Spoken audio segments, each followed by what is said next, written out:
नमस्कार दोस्तों, मेरा नाम है जितेंद्र सिंह और मैं आपके लिए लाया हूँ कुछ दिल दहला देने वाली रहस्यमय भूतिया कहानियाँ।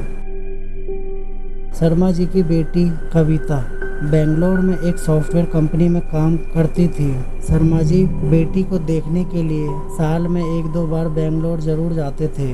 वहाँ 4-5 दिन रुककर फिर वापस आ जाते थे। उस दिन यशवंतपुरी गरीब रथ एक्सप्रेस से वह भुवनेश्वर वापस आ रहे थे। एसी बोगी में ज़्यादा समय बिताने की आदत ना होते भी बेटी हमेशा एसी ट्रेन में टिकट बुक कर देती थी। लगभग 30 घंटे का सफ़र। इतना समय एसी में बिताना शर्मा जी के लिए बहुत मुश्किल होता था, क्योंकि बिना चादर ओढ़े एसी में बैठा नहीं जाता। सोने का समय छोड़कर बाकी समय भी चादर ओढ़ना यह उनको अच्छा नहीं लगता था। इसलिए शर्मा जी हमेशा इधर उधर चलते फिरते रहते थे। कभी अपने सीट पर बैठकर भूत की कहानी पढ़ते थे, तो कभी दरवाजे के पास खड़े होकर प्राकृतिक सौंदर्य को देखकर खुश होते थे। ऐसे भी दक्षिण भारत का प्राकृतिक परिवेश बहुत सुंदर है। ट्रेन के दोनों तरफ पहाड़, गांव, शहर आदि देखते देखते ट्रेन आंध्र प्रदेश के दुबड़ा स्टेशन पहुंच गई। उस वक्त समय लगभग रात के 9:30 बज चुके थे। शर्मा जी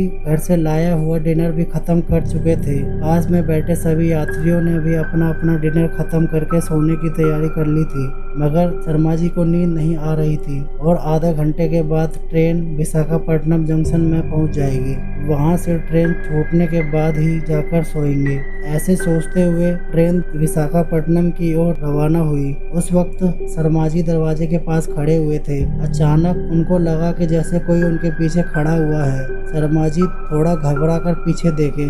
एक चाय वाला हाथ में एक चाय का बर्तन लेके खड़ा हुआ था। उसको देख के पता चलता था कि जैसे वह कई दिनों से सोया नहीं है। दुबला पतला चेहरा और आंखें अंदर की ओर धसी हुई है। वह शर्मा जी के पास आया और दरवाजे से बाहर की ओर देखने लगा। शर्मा जी समझ गए कि वह शायद अगले स्टेशन पर उतरने वाला है। शर्मा जी ऐसा सोचकर उसको दरवाजे के पास जाने दिए और खुद दूसरी तरफ आकर खड़े हो गए। उस वक्त वहाँ कोई नहीं था। एसी बोगी का दरवाजा भी बंद था और लगभग सारे यात्री सो चुके थे। आहिस्ता आहिस्ता ट्रेन की रफ्तार तेज होने लगी। अचानक दूसरे दरवाजे से एक चीख सुनाई दी। शर्मा जी उस दरवाजे की तरफ देखे, वह चाय वाला वहाँ नहीं था। उनका सर चकराने लगा। दरवाजे के पास जाकर बाहर की ओर नजर घुमाने लगे, लेकिन रात के अंधेरे में कुछ दिखाई नहीं दे रहा था।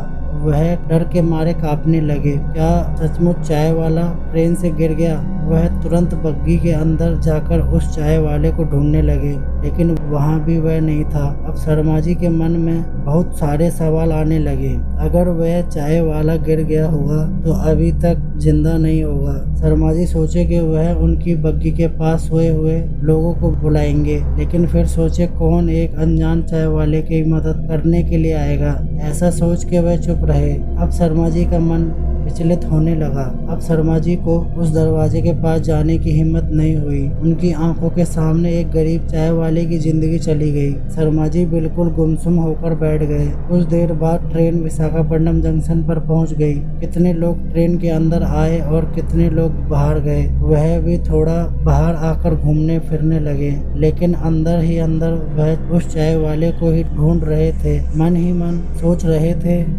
जो वह सोच रहे थे वो गलत हो जाए। ऐसा करिश्मा हो जाए कि वह चाय वाला दूसरी बग्गी से निकल आए। विशाखापट्टनम जंक्शन से ट्रेन छूटने का संकेत दिया। शर्मा जी प्लेटफॉर्म से अपने बोगी में चढ़ गए, लेकिन उस बात को किसी को बता नहीं पा रहे थे। आहिस्ता आहिस्ता ट्रेन प्लेटफॉर्म से रवाना होने लगी। ठीक उसी वक्त शर्मा जी देखे कि प्लेटफॉर्म की आखिरी बेंच पर वही चाय वाला बैठा है। पास में चाय का बर्तन रखा है। उसे देखकर शर्मा जी के चेहरे पर चमक आ गई और वह खुशी से बोल उठे, हे भगवान, महान हो। जितना जितना ट्रेन आगे बढ़ रही थी, उतना उतना शर्मा जी की नजर से वह चाय वाले का चेहरा रात के अंधेरे में छुप रहा था। शर्मा जी उसी चाय वाले को देख रहे थे। उसी समय एक गार्ड आकर बोला, सर आप दरवाजा बंद कर दीजिए। शर्मा जी बोले, ठीक है, कर देंगे। उसने फिर बोले, तुरंत बंद करके अंदर आ जाए। उसके बाद शर्मा जी दरवाजा बंद कर दिए और हंसते हुए गार्ड को बोले, आप इस सामान्य बात को लेकर इतना गुस्सा क्यों हो? उस गार्ड ने बोला, हम आपसे गुस्सा नहीं हो रहे हैं। बात यह है जबकि एक चाय वाले ने इसी दरवाजे से गिरकर अपनी जान गंवा दी थी। अभी रात को वह चाय वाला सबको बड़ा परेशान कर रहा है। आजकल भूत बनकर किसी भी वक्त आपको चाय देने आ सकता है। उस गार्ड के मुंह से इतना सुनकर शर्मा जी की बोलती बंद हो गई। कुछ बोलने की हिम्मत नहीं हो रही थी कि उस चाय वाले को वह एक बार नहीं 2 बार देख चुके हैं। तुरंत शर्मा जी अपनी सीट पर जाकर सो गए, मगर नींद कहाँ आने वाली है। बार बार वह चाय वाले का चेहरा शर्मा जी को दिखाई दे रहा था। तब से वह रात को क्या दिन में भी दरवाजे के पास खड़े होने की हिम्मत नहीं करते हैं। तो दोस्तों, आपको ये कहानी कैसी लगी? अगर आपको ज़रा सा भी डर लगा हो तो इस कहानी को लाइक ज़रूर करना और कमेंट करके बताना आपको ये वीडियो कैसी लगी। और इस वीडियो को शेयर करें अपने दोस्तों के साथ फेसबुक और व्हाट्सएप पे। हमारे फेसबुक पेज और इंस्टाग्राम पेज को फॉलो करना ना भूलें। और अगर आप ऐसी वीडियो और देखना चाहते हैं तो हमारे साइबर एविल यूट्यूब चैनल को सब्सक्राइब ज़रूर करें। और वीडियो देखने के लिए धन्यवाद।